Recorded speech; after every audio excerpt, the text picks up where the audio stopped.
You're listening to the Business for Good podcast, the show where you'll hear inspirational stories about companies making money by solving some of the world's most pressing problems. I'm your host, Paul Shapiro, and I'm glad you've joined us.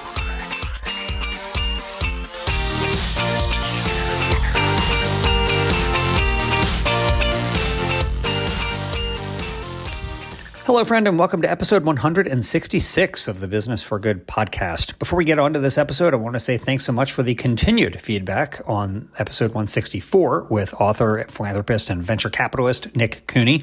The feedback continues to be pretty high on that episode. It really struck a chord. And I wanted to just give a shout out to one listener, Joe Hopkins, who wrote in and he said he's a longtime listener, first-time emailer. And he said, thanks so much. Really likes the podcast. But then he said that since I, Paul, always say that I like constructive feedback, he wanted to give me some thoughts. And he essentially said, I'm summing up his message, that I talk a lot about how technology has done a lot to free animals from, for example, whaling being displaced by kerosene and horse-drawn carriages being displaced by engines and metal fountain pens displacing goose quill feathers and so on. But Joe wondered, what about all the technology that's harmed animals, like, for example, in animal experimentation, which has been enabled by increasing technological advancements. Obviously, factory farming has been increased through technological advancements and so on. And I just wanted to point out that I completely agree with Joe. I wrote him back, but to clarify my point of view, I'll say that my general feeling is that pretty much every single time that a millennia-long form of animal exploitation has been ended, it has been due virtually entirely to technology, not to moral examples.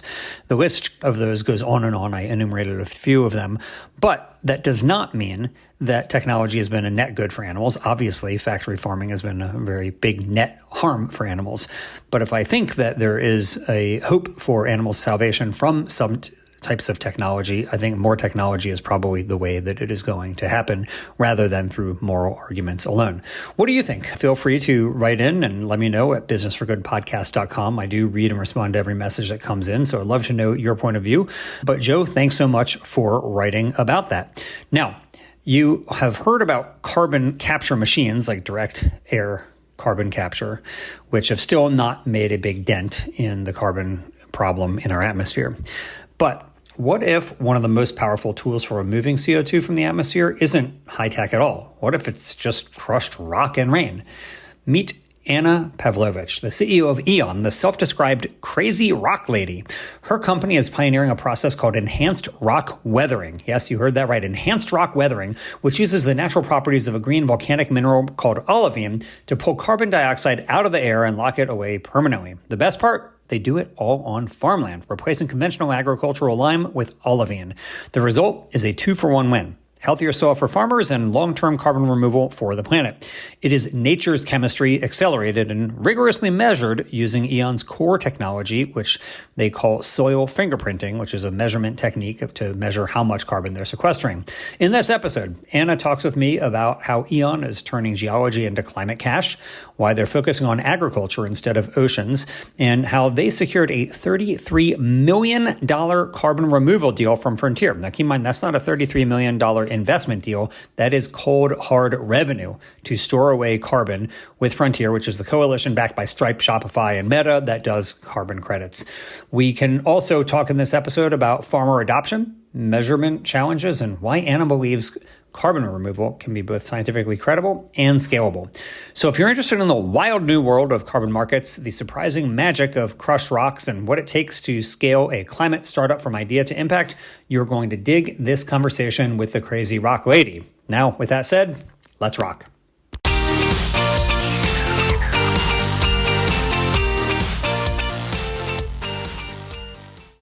Ana, welcome to the Business for Good podcast. Thank you, Paul. Thanks for having me. Anna, let me just start out. What the heck is olivine? What is this?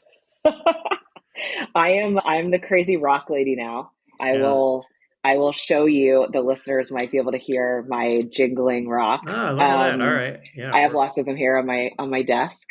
Cool. Olivine is this kind of amazing magical rock, although it has some cousins that do similar things.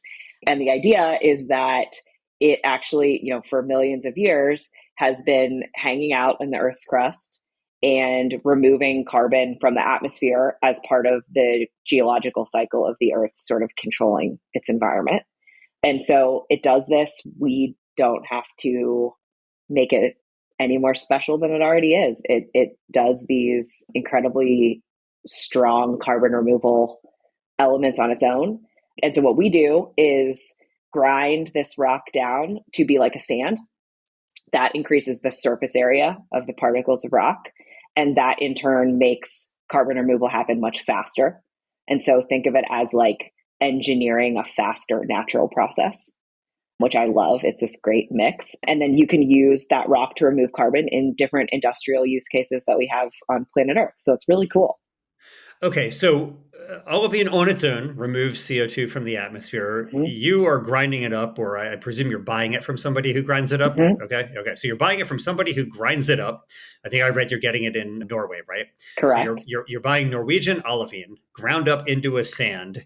And by grinding it, how much more efficient at CO2 removal is it than if you just left it in Norway as it is? So this process would happen, think of it in the 10,000 year timescale in terms of removing carbon. When you grind it up, you can do a deal like the one that we talked about, that we'll talk more about, I assume, with Frontier, where you can remove carbon in the like 5 to 10 year cycle. And so imagine that if we're doing this for a 5-year project, we're able to remove about 80,000 tons of carbon from the atmosphere in a pretty like fast capacity in carbon removal terms. Okay, cool. I'm eager to get more into that, and we will talk about your new deal with Frontier in just a little bit. And for people who weren't familiar with 80,000 tons, even looks like whether that's big or small, I want to get into that too. But let's just first talk about what you're doing, because for very astute listeners of this podcast, they will remember that 3 years ago that we did an episode with Kelly Earhart from Vesta, in which she talked about using olivine, but putting it on beaches and coastal areas, right, in order to try to remove CO2 and alkalinize the ocean. What you're doing is very different from them, though, right? Like what you're doing very different. So tell us, how is what you all are doing at Eion different from what Vesta is doing? Yes, and Vesta are good friends of ours. Anyone who heard that episode will see similarities as well in what we're doing. So my background is in agriculture and technology, and what drew me into this space, Paul, is that the industrial ag complex, while it is a massive source of emissions, it is a great tool to scale technologies because of the way that it runs as a very efficient, effective supply chain. And so if you could find carbon removal technologies that fit into the industrial ag complex, you can scale them to an unbelievable capacity. And that's what excites me about this is, like, as you know, in order to make a dent in climate change, that is like so impactful. And so what we decided to do is focus our applications today to agricultural applications, whereas Vesta, like you said, is, a coastal application. Similar processes in terms of grinding, perfecting the type of size of the particle that you need to remove carbon and how that works in its atmosphere. But we focus on agriculture. And so the way this works is that farmers and ranchers typically use a product called agricultural limestone, which we call ag lime. They use this to mitigate the pH of their fields. So whether they have acidic soils historically from the creation of their soils originally on the planet, or they have become more acidic due to consistent farming over time, they use ag lime to help mitigate the pH to help the plants grow as best as they can. We replace olivine into their ag lime supply chain. And so the idea is they get a product that looks very similar to their limestone, but it is this special rock that removes carbon. And that is important because getting farmers to do things new can be challenging in certain ways. And we want things that are easy for them to be able to like pull into their existing operations. You don't want a lot of rub when you're seeing that kind of happening. Right. Okay. Very cool. So basically you're saying the addressable market is just so huge because there's so much farmland out there that lime is already applied on. Correct. And there will be, with increasing climatic impact, there will be more need for pH mitigation, interestingly. Does the olivine do as good of a job, or would you argue an even better job for them? I know there's carbon credits associated with this as well, or at least some carbon mitigation, but is the olivine in and of itself, would they want to switch away from lime to this, even if there were no other benefits?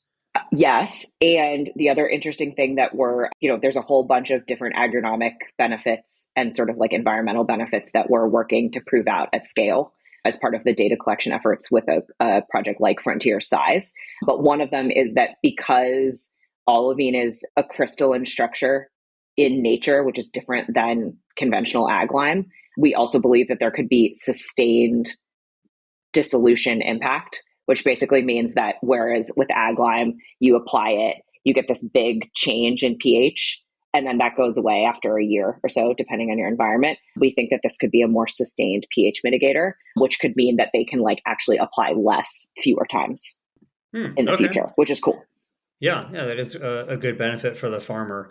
Okay, so I mentioned the name of the company Eion, but it's Eion, which I had to look this up. I think you used it because it's the Greek god of the eternal stream. Is that what this is a reference to? Yes, and also environmental ions is what we also thought about. So it's a kind of a twofold name that we think is interesting.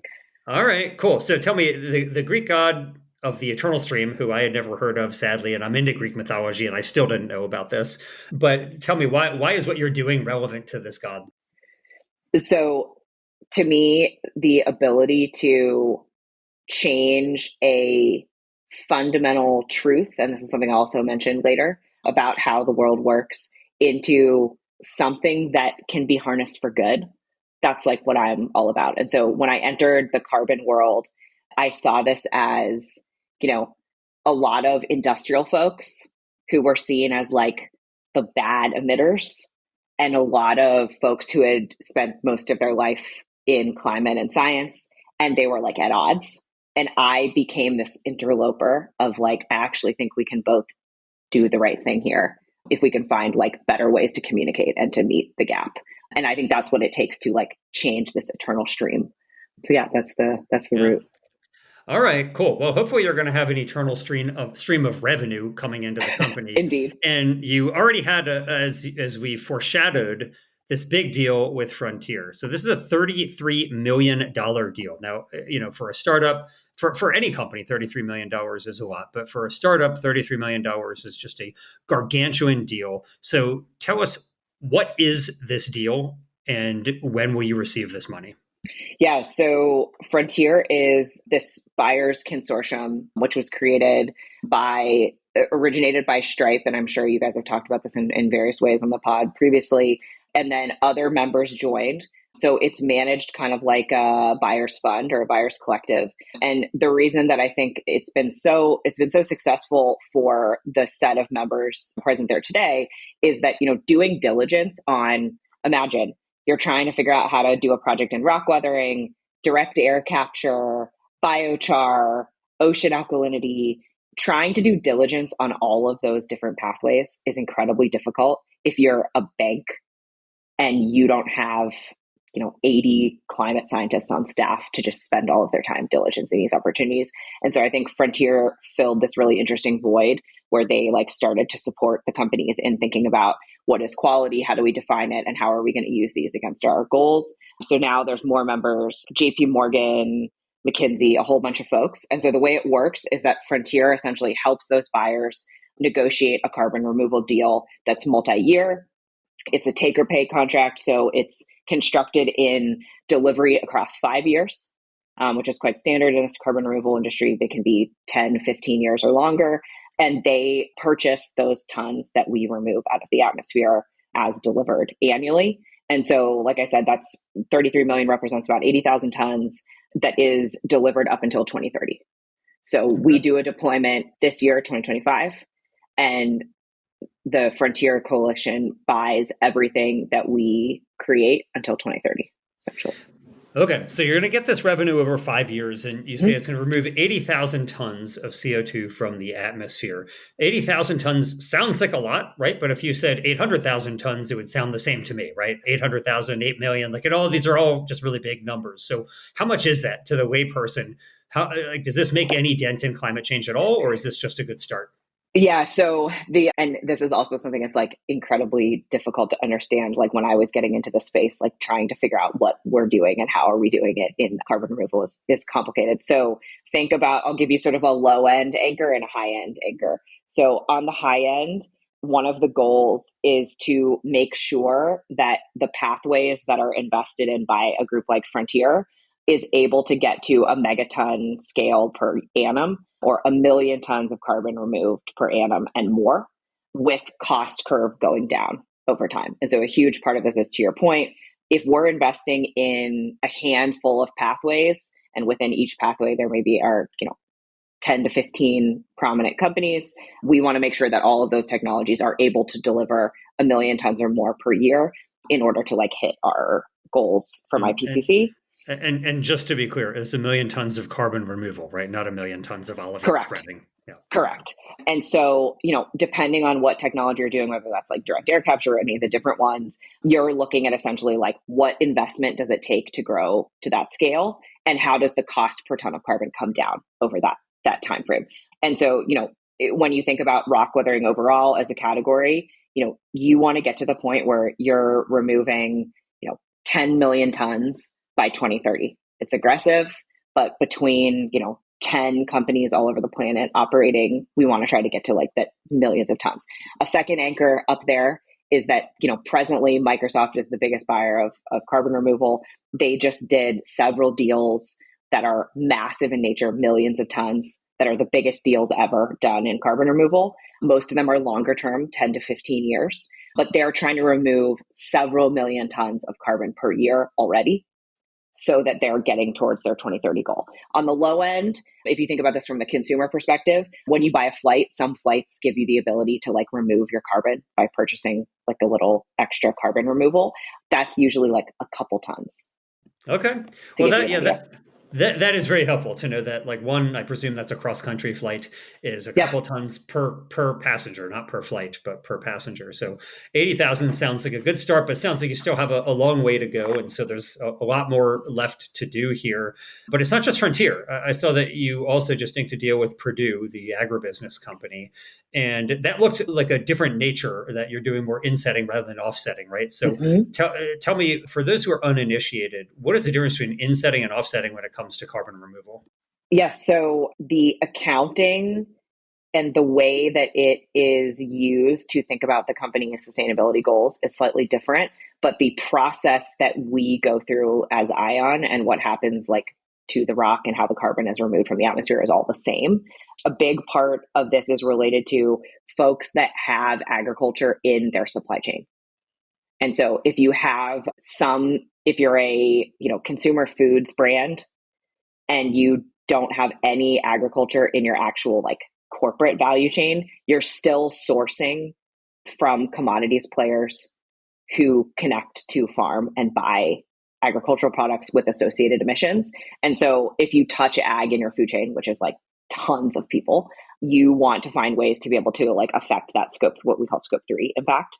And so the insetting deal is really cool with anyone who does have that agricultural supply chain in-house, because it allows them to use what they're really good at. So in the case of a company like Purdue, they are typically supporting the farmers that they buy grain from to create their meat products with various value-added services, ag retail, et cetera. They're able to do that themselves without changing anything for their existing farmer base. And remember what we talked about reducing friction for farmers to get them to do stuff that's new. That makes it way easier for them to do that. And so it's a great partnership for companies like Eion to use the existing value chain that exists and not try to disrupt that by creating our own. So basically, Purdue is having the farmers that grow the feed for its chickens, instead of putting ag lime, they're putting your olivine on the ground, and then they can inset. So they're basically insetting their own emissions as opposed to offsetting by paying somebody else to do something. They're reducing their own emissions. Yeah, exactly right. And then the idea would be that down the road there are multiple pathways to monetize the low carbon grain, whether that be all the way in a low carbon chicken, whether that be part of the grain product going into a biofuels blend, for example. Okay. But Purdue has sort of flexibility on how they do that. Interesting. Okay. So let me ask you a provocative question here, Anna. What is the moat? Like, you're talking about buying ground up olivine and spreading it on the ground. It doesn't sound like a company with a lot of IP as a moat. But I saw that you do have a patent application, and I'd love to hear more about what the protection is that you have from somebody else Mhm. coming in and selling their olivine against yours.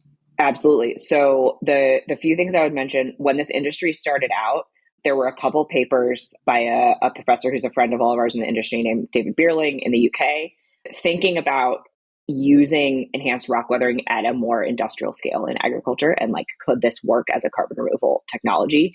That got several people interested in starting companies in this space. And the biggest question was, how the heck would you measure this accurately, and could you do that over the next 10 years in a way that you could reduce costs to make it a viable path? And so the core original IP of the company is in this measurement technology, which essentially allows you to use trace elements that are present in both soil and rock to understand what carbon is removed over time when you apply the rock. Now, provocative part starts here. The challenge with all these carbon removal companies is that the only way for the industries to trust and know that carbon is really removed, we need third-party registries that have methodologies that they stipulate and can audit you against. So there's a bit of like a trick there of like a lot of this has to actually become open source in order for the community to have greater trust, for buyers to have greater trust. And so over time, we have our own proprietary IP of measurement and no one else can do it is not a thing. What is a thing is differentiation within how you do that to reduce cost. And so the things that I would point you to are it's actually more of a cost moat over time, which is lended to by IP and trade secret across everything we do in the stack. Those partnerships that we mentioned, fixed long-term partnerships, are absolutely critical to get to like good economies of scale. And then the data that you get out of all of these at scale deployments is something that takes, to your point about the Frontier deal, 5 years to replicate and no one else will have access to. And that will be a huge linchpin in what drives down MRV cost. So I view it as like more of the cost moat flywheel. Yeah. Okay. So essentially, what you're saying, Anna, is that sure, anybody could buy ground up olivine, but your methods of actually measuring how much carbon has been removed are more cost effective than somebody else. That's what you're arguing. Yeah. Correct. And then Cool. essentially like you continue to innovate in each of those areas and you continue to like partner to get partners to do the right step in the chain so that Eion doesn't have to own all of that. And all of those partnerships and advances are incredibly difficult to replicate at speed. Yeah. Okay. And so what are folks paying? You know, if you think about carbon credits, like per ton of CO2 equivalent removed, I like what is Frontier paying on that for? If it's 80,000 tons of removal, what is that per ton? Yeah, so the Frontier deals in rock weathering have all been between $300 and $400 a ton. Again, to Okay. give you some anchor points, you have sort of like direct air capture on the high end, which can Mhm. be $1,000, $2,000 a ton. And in durable carbon removal, you have some versions of biochar and other solutions like Bikers and Becks that are in the couple hundred to $400 range. Okay. So you kind of have a few options in that space. For the companies looking to buy offsets, why would they ever go to 300 or 400 if they could be doing it for 200? Like, what's the benefit to them of doing Ion's method versus somebody in biochar? Let's say if all they care about is carbon removal, what's the benefit to them? So one of the things that Frontier focuses on is they have a mandate around permanence. And so one of the reasons that all carbon is not created equal and why the market needs to advance to become more liquid is that if you compare this to, forest carbon or soil organic carbon, the permanence, meaning how long are we guaranteed to have that removal created, is shorter. And thus the price per ton is lower. And so the reason that people Uh, would invest in a swath of these, and think of it as like a portfolio. So folks that are looking at this and saying, all right, by 2035, I'm going to be having to buy, whether it's through insetting or offsetting, I'm going to have to remove, 500,000 tons a year. How the heck am I going to do that given the price of all of these options And so typically you're looking at a portfolio where you have blended risk and blended price to get to like an all-in price that allows you to get through the next 10 years and managing it with just like a portfolio. Okay. So how long are you removing it for? Like in your process for rock weathering, you're removing the lime, you're putting the olivine on the field. It's going to rain. That's going to cause the capture of carbon from the atmosphere. It's going to go out into the ocean. And how long will it remain out of the atmosphere? Exactly. So this part is very similar to the Vesta approach. What I love about it is like the understanding of release in that cycle. So like lots of carbon is removed, some is released. The understanding of that in the cycle in rivers and oceans is extremely sound. And so the idea is that you're able to remove that for 10,000 years plus. 10,000, like it is pretty good. That's pretty good. It's pretty much as long as our civilization has lasted so far. Very durable. And the hard part is, I worked previously on soil organic carbon, which is, a challenge if you can keep it durable for 100 years. Nonetheless, all of these solutions have to exist. They're just different. And so we need like this whole ecosystem to have like more asset classes that explain this and get more liquid so that people can enter into the market. Yeah, very cool. So what drew you in, Anna? Like you were not a climate tech person before this. You're not a co-founder of the company. You've been the CEO for years now, but you're not the co-founder. Yep. What drew you into Eion? Why do you want to do this? And what were you doing before that led you to this? Yeah, so I did electrical engineering in school. Software was like really hot. Startup space was really hot when I left school. So I did a few software startups in a totally different space in data and identity security. And I worked in the federal government for a while in DC. And I, at heart, loved natural science and sort of like was a conservationist as a kid and just like loved being close to nature. And so I got an opportunity. It was kind of a wild hair to go into agriculture technology, which was sort of like big data plays. And this was in 2015 when like agriculture tech was really growing. And I just fell in love with it. I fell in love with the like combined tech with this like very close to earth, like salt of the planet sort of group of people who are farmers and ranchers. I got addicted to that. I wanted to do more and more. I ended up going to Yarrow, which is a really big fertilizer company. And I built their sort of carbon removal business in focusing on soil carbon.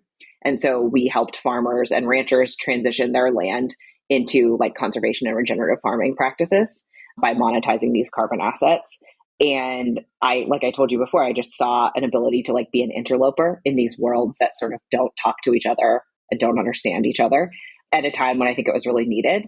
And when I started thinking about what I wanted to do next in the like gauntlet of carbon removal, I wanted something that we've talked about already twofold.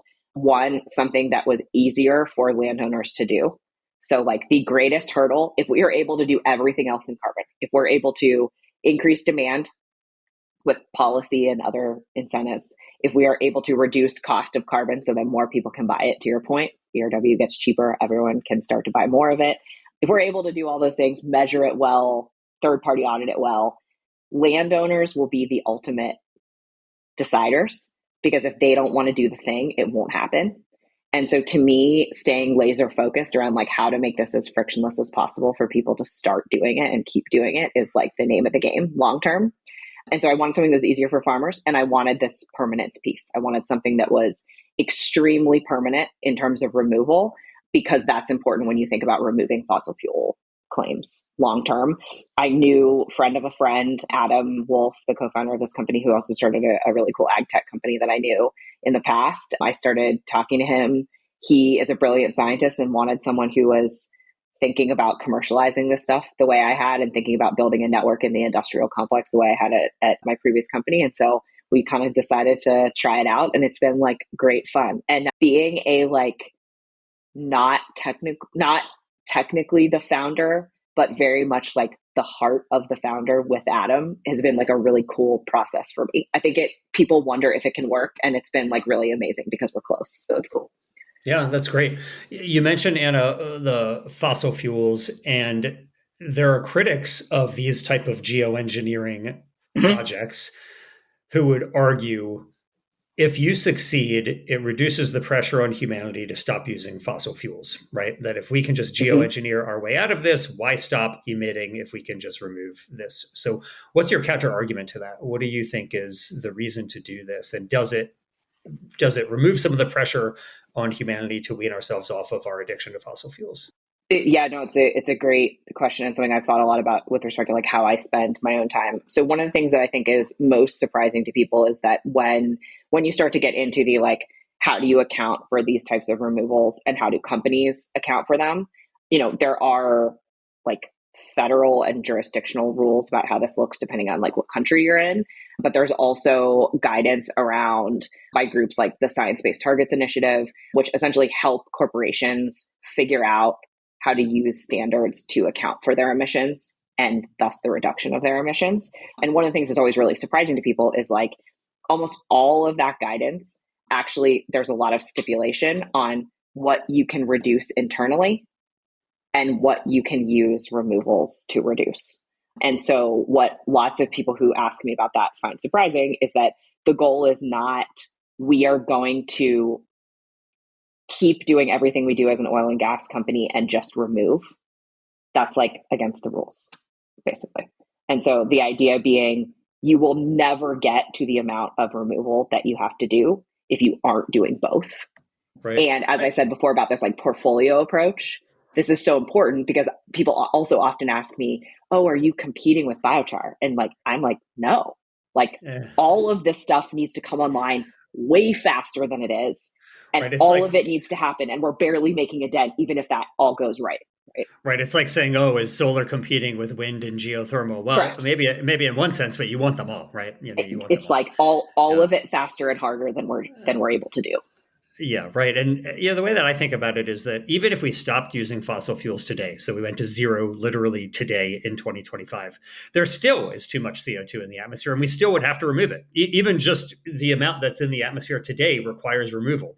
It's a little bit like plastic. Like even if we stopped using plastic, we still have to find a way to remove and biodegrade like all of this plastic that we've made, right? It's still choking our waterways, and we still need to find methods of degrading the plastic. So I'm a fan of geoengineering for that reason alone. And I wish that humans would do the right thing for the right reason. But sadly, we seem to only do things if there's ways to make money from doing it. And I'm glad that you have found one such way that you can make money by doing the right thing here. Let me ask you, Anna, you've been a denizen of startup land now for some time, both at Eion and prior, as you noted. Have there been resources that have been useful for you that you would recommend to others? Any books or speeches or anything that you found influential for you that you think is a good idea for someone else to check out? Yeah, I love more recent history, but I love Ministry for the Future. I'm sure that is something that others have mentioned or many of your listeners have come across. Yeah, to be clear, this is a novel that is very, very popular, of like a dystopian climate tech novel. Indeed. It is, one of the hardest things I think about what we're doing, in addition to like all of the tactics of like, it's hard to raise money to do something, to your point, that's weird that no one totally understands yet. It's hard to know if a market is going to exist. It's hard to know how policy is going to affect us. Somewhere out beyond the horizon, there is a future world that we're trying to create. And what is actually hard about what we're trying to do is this is sort of infinite game, right? It is, the rules are not clear. Who wins is not clear, and the end is not clear. And so that requires an immense amount of like visualizing a world that doesn't exist yet. And so, Kim Stanley Robinson, the author of this book, who I haven't met, but I would love to, he thinks at great detail about how this might look in a future world and what all of these governments, technologies are going to have to look like. And I actually think what was most helpful to me about that is going into the minutia of what has to happen to make our planet operate more in this way is actually like really important as an entrepreneur to think about, like, what is the world going to look like? How is my business going to interact with that? And in a way that as an entrepreneur, you very infrequently have quiet time to sit down and try to think about. And so I loved that piece of it. So what will the world look like if you succeed? Let's say 10 years from now, we're in 2035. Eion has been wildly successful. You've hit all your projections and more. Hopefully it won't look like Ministry for the Future, but what will it look like? I believe that there are ways for different types of subsidies, whether that be before agriculture and conservation improvement or biofuels, that will help farmers and ag retail participate in this space at a much greater extent. And so all of your conventional products that we use today, I believe will have low carbon, zero carbon, even negative carbon alternatives because we're able to do R&D that surpasses our kind of conventional products in a way that isn't insane for farmers to use. And like that is huge. And so like I think you see rock weathering right in there of like it's going to be part of a product stack that is used to create low carbon grain for food, low carbon fiber for clothing, and low carbon fuel for biofuels and ethanol, the way we think about that today. And so like to me, that is like working at scale 20 years from now. All right. Well, I'm glad you're going 20 years out. I only gave you 10, but I'm glad that you're going 20 years out because the problem is taken far longer than 20 years to create. So, long game. Yeah, it'll take a while. Hopefully you can make this happen fast. Finally, Anna, what companies do you hope exist, right? You're talking about the long game. You think there's a lot of solutions out there. You've mentioned you think that what you're doing with enhanced rock weathering is complementary to other technologies out there. But in order to solve this vast problem that humanity has created for ourselves and every other living being of climate change, what other technologies do you hope somebody else who might be listening right now will advance themselves? Yeah, two sort of different thoughts in this, which I spent a lot more time thinking about than what will the 30-year from now world look like. And I hope to balance those two out. One is closer to the agricultural side. There are so many incredible technologies in the biological space. So everything from seaweed, different types of rhizosomal technologies, different types of fungal technologies, everything you can imagine that could improve the way we think about nutrition supplement for plants in a way that is like lower carbon and more effective than they are today. That space is like booming, and there are way more advancements to be had there. I was talking to someone earlier today about think about like the microbial gut as we understand of like the human body. If you think about that for the soil and the plant, similar problem. We don't really understand it. We don't really understand how to change it. And it probably impacts tons of stuff about our system that we don't even realize. So there's like a massive amount of work to be done there. On the flip side, on the financing side, I'm also thinking a lot about one of the things that I think has to be true in a future world is that the venture space today is, think about what venture is excellent at. It's excellent at drumming up new technologies and making them succeed or fail quickly, bringing more companies online faster with the capital they need to make change. Where venture is limited in this new space is that, to your previous point, a lot of these technologies look more at scale like industrial renewables. And so we have this, some have written about it or talked about it as like the climate tech valley of death. But it is true that like somewhere between an infrastructure investor writing a $100 million check and a venture investor writing a $20 million check, there is a more innovative capital stack that must exist to further these technologies to massive scale. And that doesn't really exist today. So partners on both sides are trying to lean closer to the middle to understand how to make this work. But if I were starting again, I would be thinking about what are all of the things I can do that also help form capital that looks more like the needs of the businesses that we're going to grow in the next 20 and 30 years. Because like, as you said, our world is not set up to do that now. Mm-hmm. We only do this if people make like software margins, and like these businesses don't look like that. So like, how do we think about it? Yeah. Software margins, maybe not the same as rock grinding margins. So I hear what you're saying on that, Anna, and it reminds me a little bit. We had Lisa Nunez-Safarian, the president of Pivot Bio, on the show, mm-hmm. who talked about what they're doing to affect the microbiome of plants and make it possible for farmers to use less nitrogen, which would also have a pretty big environmental impact if they could succeed at scaling further than what they've done. They've done a lot. So we'll link to that so people can check that out. But Anna, I really appreciate what you're doing. A lot of the times people talk about running startups as like they're beating their head against a rock. And I'm glad to say that you maybe are not beating your head against a rock, but if you are beating it, I hope that rock is olivine, and I hope your head is strong enough to crush it into a fine sand so that you can spread it and remove way more than 80,000 tons and get to the millions of tons removal as you are suggesting. So I'm grateful for what you're doing, Anna, and I can assure you I'm rooting hard for your success. Thank you, Paul. I appreciate it. And yeah, super excited to share our story out in the world with your listeners. Thanks for listening. I hope you found it useful, and if you did, please let the world know. Leave the show a 5-star rating on your favorite podcast app and share the episode with your friends. Who knows? Maybe you'll inspire one of them to be in the business of doing good themselves.